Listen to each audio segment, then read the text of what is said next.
You're listening to a CNA podcast.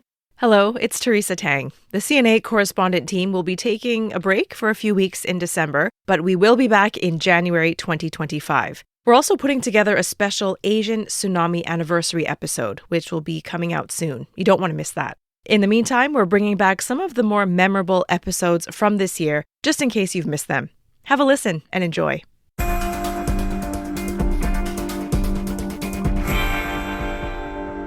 Hi everyone, geography pop quiz time. What is a shoal? Okay, time's up. Well, it's basically a submerged ridge. It's covered in sand or rock, and it's mostly underwater. The Scarborough Shoal is arguably one of the most famous right now.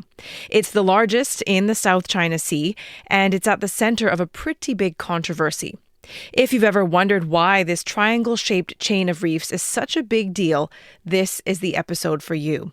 I'm Teresa Tang, and today we hear from someone who made a trip out into the contested waters, CNA Philippines correspondent Buena Bernal. Buena, hi. Hi, Teresa. Nice to chat with you again. I'm always happy when you're on the podcast. Now, one thing I've learned about you after watching many of your TV reports is that you are like a fish in the water. You dive, you're often out on boats for your assignments. I guess you don't get seasick, do you? Well, I don't know about not getting seasick at all, but the ocean is close to my heart, I'll tell you that. I grew up 5 minutes away from shore, so I guess that's what happens when you witness entire communities relying on the ocean for sustenance. So it's impossible not to be drawn to the sound of the ocean, the permanence of the waves. It reminds you of your powerlessness, and I think that helps you stay grounded. So this shoal, the Scarborough Shoal, at first glance, it doesn't really look like much, right? There's nothing there. There are no man-made structures on it. But it really has become a flashpoint for tensions between the Philippines and China. Now, we know that it falls within the Philippines' exclusive economic zone, but China has effectively controlled it since 2012. Can you tell me more about why Filipinos are so angry? So what's generally known about the Scarborough Shoal is that it was ruled by a 2016 arbitral tribunal as a common fishing ground for artisanal fisherfolk of China, Taiwan, the Philippines, and Vietnam. And, I return to those fishing communities multiple times a year, and they speak of the area with such romanticism because prior to 2012, when China took hold of the inner lagoon, this resource-rich lagoon that serves as a sanctuary for them. Even during storms, they stay there, so much so it's called panatag in Filipino, which is the Filipino word for tranquil. That's a place where they meet fellow small-scale fishermen from other countries and from other provinces. So they don't even meet on land too often, but when they do make those trips, those weeks-long, months-long trip to Scarborough Shoal and fish there and basically live there, that's their way of life, that's where they congregate. And that stopped in 2012 when China seized control of that area. And even recent surveys actually show that there is some kind of growing nationalism after Filipinos have seen maritime aggression of China in areas like that. We can listen to a fisherman who's been relying on that shoal for what exactly does he feel right now. We fear for our security, so we avoid the Chinese vessels. We go further from them. This is our territory, but China lords over it. You see how they followed us? They're always close by. But it's not just fishermen, right, Buena? Ordinary Filipinos, they've also taken up the cause and they've really shown their solidarity. You were invited to join a convoy of civilian ships that actually tried to make their way to the shoal in May. What were emotions like being among them? Well, the deep sea fishing crew members we were with, you can really feel that they were in their element. So no matter how uncomfortable it became for the rest of us, you see that they were in their comfort zone. And there was a moment there, 20 nautical miles away from shore, where 100 small wooden boats went on a convoy with us. So they can't go farther than that because their boat is not equipped to go farther than that.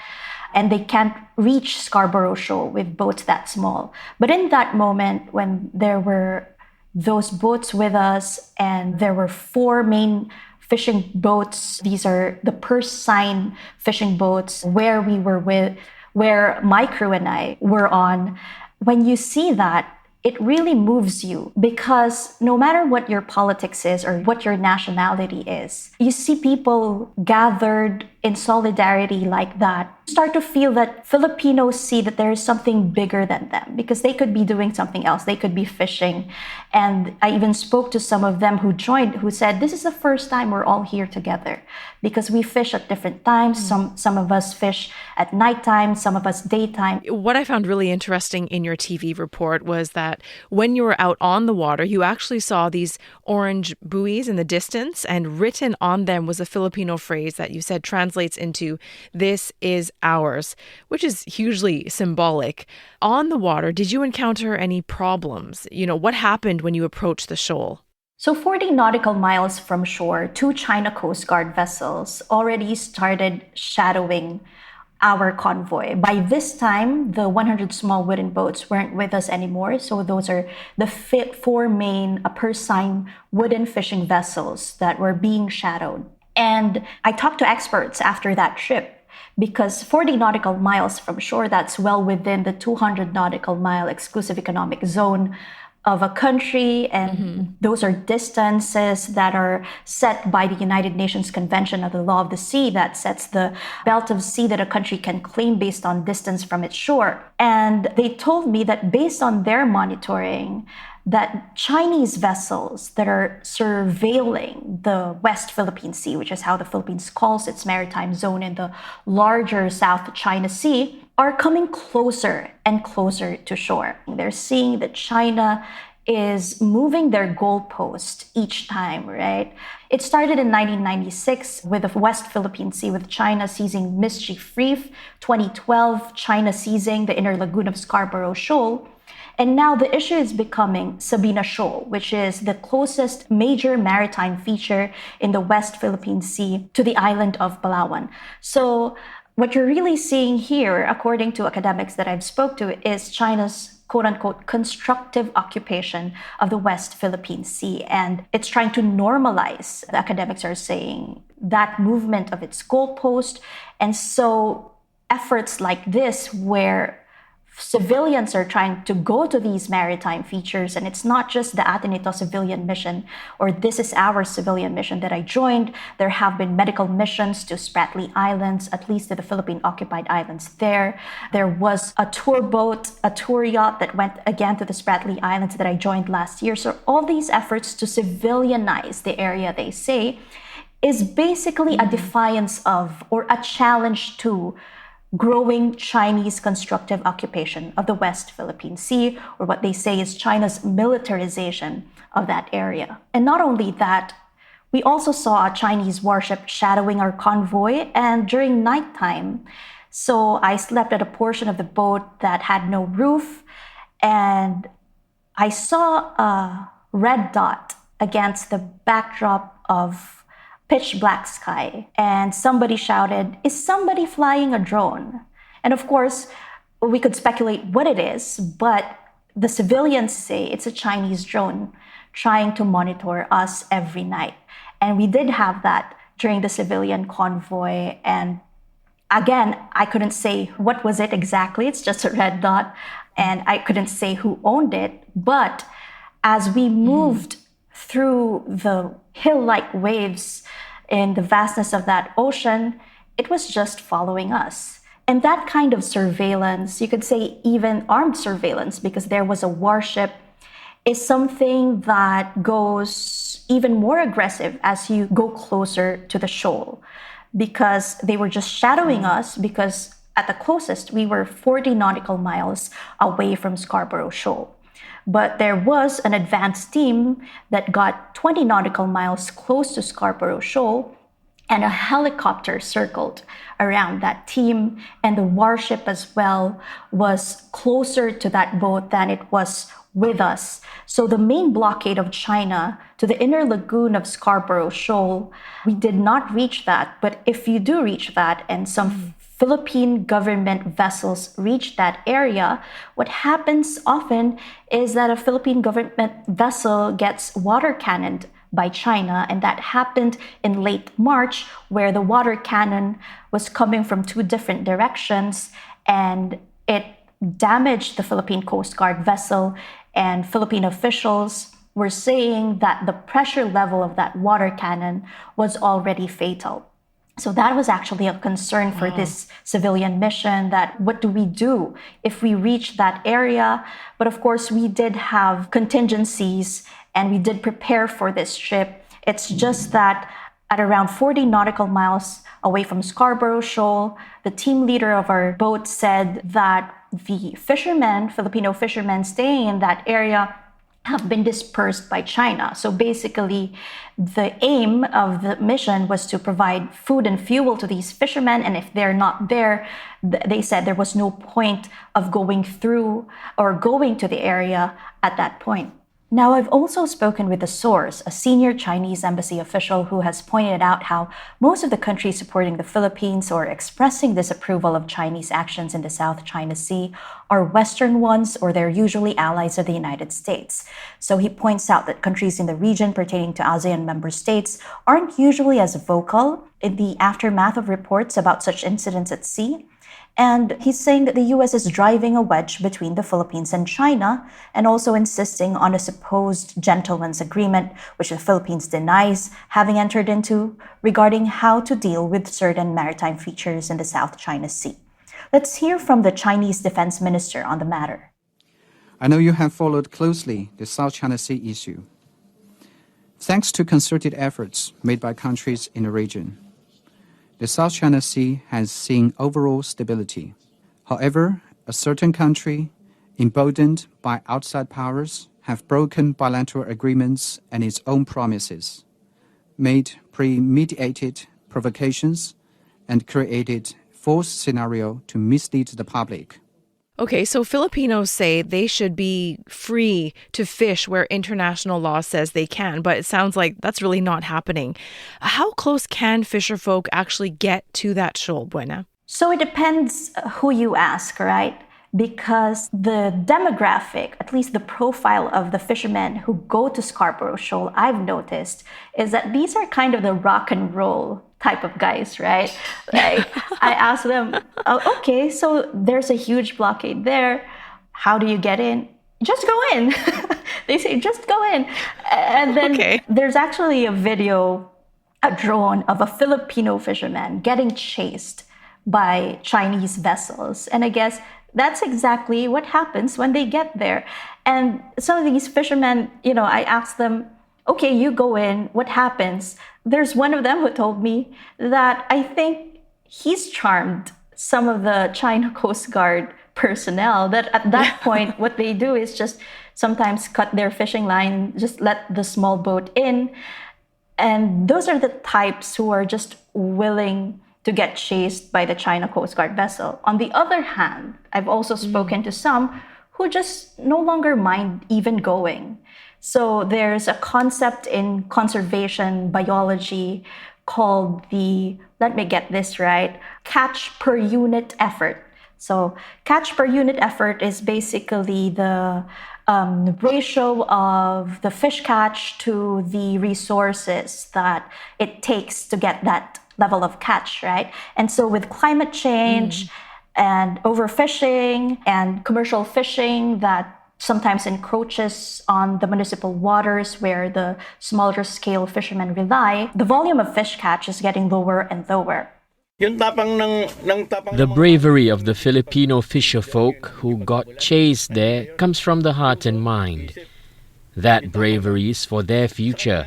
They're fighting for their way of life. I hope our government can match their bravery. So Scarborough Shoal is about over 100 nautical miles away from shore. That means more diesel, more time needed, basically more resources needed, more unit effort needed to get the same level of catch, right? So for some of the fisher folk, it's no longer worth it to even go there because then you get chased, you get blocked. And so what happens is the space for Filipino fishermen is getting narrower and narrower. And I've spoken to communities on the ground where there's even a level of infighting right? Because municipal fisherfolk feel that you are starting to encroach on our space. So the space for us is getting narrower and narrower. And if you come to think of it, it's like creating division among Filipino fishermen when in fact there is a traditional fishing ground that they can go to where it's resource rich, and that lagoon has been traditionally their fishing ground. Yeah, it's fascinating to hear you describe the type of personality, really, of the fishermen that requires for them to be successful at entering these waters. You talk about tensions being followed by Chinese coast guards.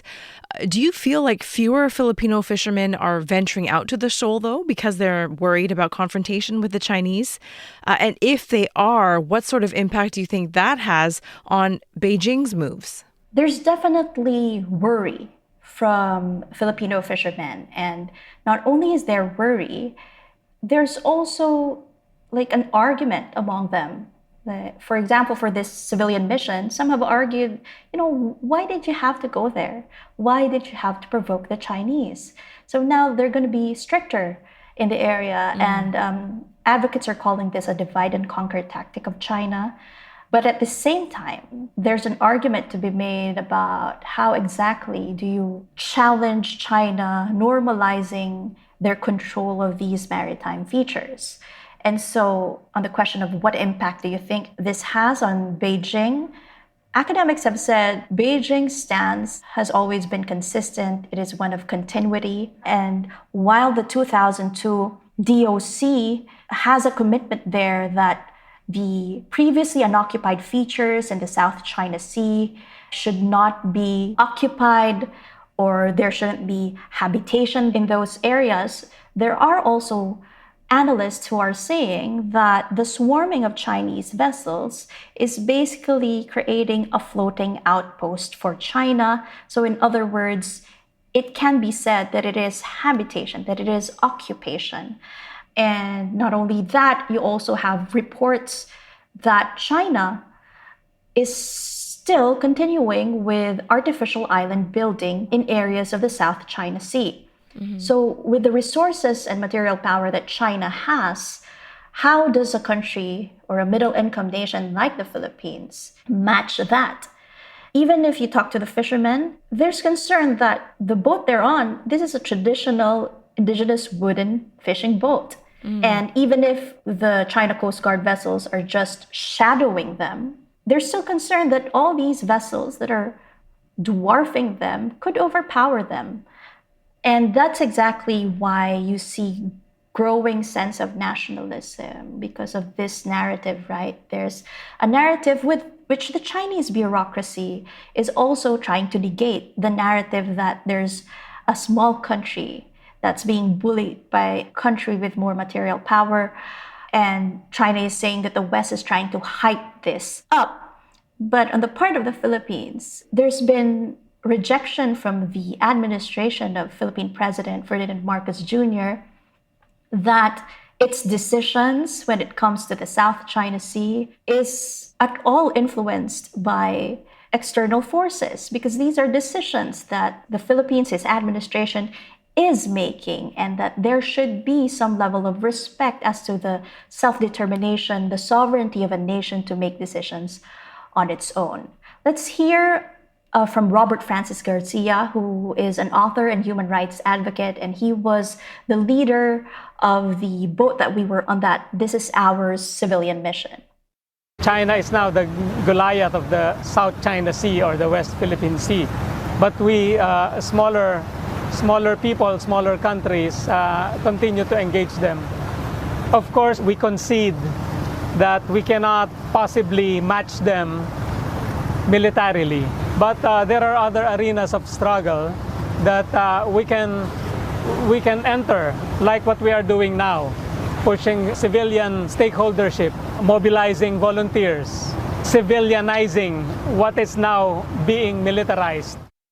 As you mentioned earlier, Buena, the Philippines calls the waters of the South China Sea within its exclusive economic zone by a different name. They call it the West Philippine Sea. And last weekend, President Ferdinand Marcos Jr. was actually here in Singapore at the Shangri-La Dialogue, and he doubled down on his position. Take a listen to this. Through our clear moral ascendancy, we find the strength to do whatever it takes to protect our sovereign home, to the last square inch, to the last square millimeter. The life-giving waters of the West Philippine Sea flow in the blood of every Filipino. We cannot allow anyone to detach it from the totality of the maritime domain that renders our nation whole. So very pointed words coming from the president. And I want to ask you how you expect the Philippine government to really handle this dispute going forward. Do you think we're on the brink of some major conflict? And how involved do you think Washington is going to get? Well, we do know that there is an existing commitment from the United States that an attack on a Philippine vessel in the South China Sea would trigger the mutual defense treaty between the Philippines and the United States that actually has a commitment that an attack on one is an attack on either, subject, of course, to constitutional limitations, meaning congressional approval. But the idea that this is going to head to conflict, there are analysts who say that it's not like war and peace are the only options. So there are even security officials who point to the example of Sabah. So there's a territorial dispute between the Philippines and Malaysia. You don't see these types of incidents in the waters of Sabah. There are no water cannon incidents there or the use of military-grade lasers against the personnel of the other country, which means to say, and their point is this, that territorial disputes don't necessarily have to mean instability. There can be stability building measures even in the middle of a dispute over territory. And we've heard the perspective that disputes like this can't get resolved in one lifetime. So what are we going to do? Are we going to use water cannon every weekend or every resupply mission of the Philippines to its posts in the South China Sea? So the idea that war or peace are the only options only strengthens the narrative of whoever can win that war. Obviously, that's not the Philippines.